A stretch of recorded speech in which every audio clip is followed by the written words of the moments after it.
গতকাল ছিল কৌশিকী অমাবস্যা, সেই মতো আমাদের মন্দিরেও মায়ের বড় করে পুজো হয়েছিল।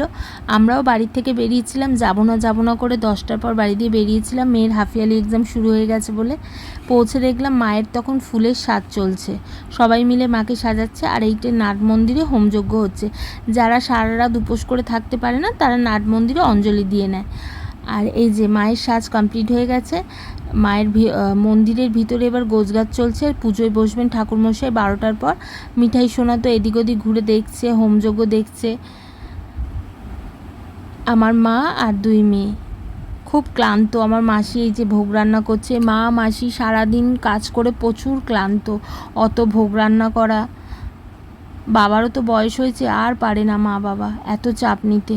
একটা পুজো মানে বিশাল ঝামেলা, দুজনেরই তো বয়স হয়েছে, আর পারে না করতে। আর আমার শ্বশুরবাড়ি অনেকটা দূরে, আমার কাছে হলে নয় হতো, কিন্তু আমিও ওদের কোনো কাজে আসতে পারি না। এই দেখো মায়ের আরতি শুরু হয়ে গেছে। পুজো শুরু হয়েছিল রাত 12টার পর। আমি কিন্তু এগুলো একটা ভিডিও তুলিনি, কারণ আমি তখন আর প্রেজেন্ট ছিলাম না এই পুজোর সময়।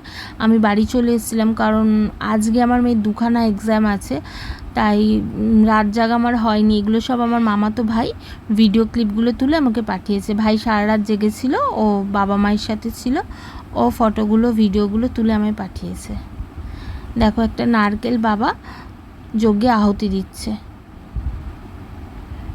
যে কোনো পুজো নিষ্ঠাভাবে করতে গেলে প্রচুর খাটনি, অনেক আগে থেকে প্রিপারেশন নিতে হয়, সারা দিন ধরে খাটনি। আজও যেরকম তাদের ভোগ বিতরণ চলছে, পূজার ডালিগুলো যারা দিয়েছে তাদের দেওয়া, মানে আজও তাদের এখনও কাজ শেষ হয়নি।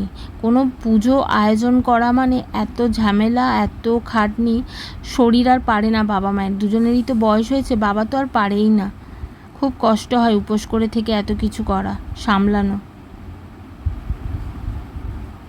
দেখো কি সুন্দর মায়ের হোমযজ্ঞ হচ্ছে, সারা রাত ব্যাপী মায়ের হোমযজ্ঞ হয়েছে। ভোর রাতে গিয়ে মায়ের পুজো শেষ হয়। তোমাদের যদি ভিডিওটা ভালো লেগে থাকে তাহলে কমেন্টে অবশ্যই জয় মা তারা লিখে যেও। জয় জয় তারা, জয় মা। মাগো মা সবার মঙ্গল করো, মা করুণাময়ী মাগো, সবাইকে ভালো রেখো। জয় তারা, জয় জয় তারা।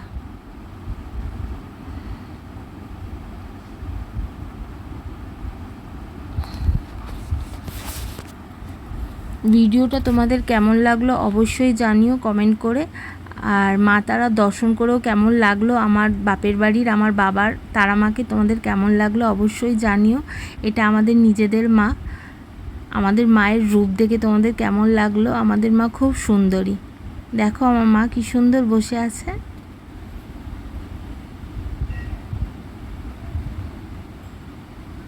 আমাদের তো এখনও কালা ওষুধ 1 বছর, শাশুড়ি মারা গেছেন, তাই আমি পুজোর কোনো কিছুই ছুঁতে পারিনি বা কোনো কাজেই আসিনি, তাই বেশিক্ষণ আর ছিলাম না।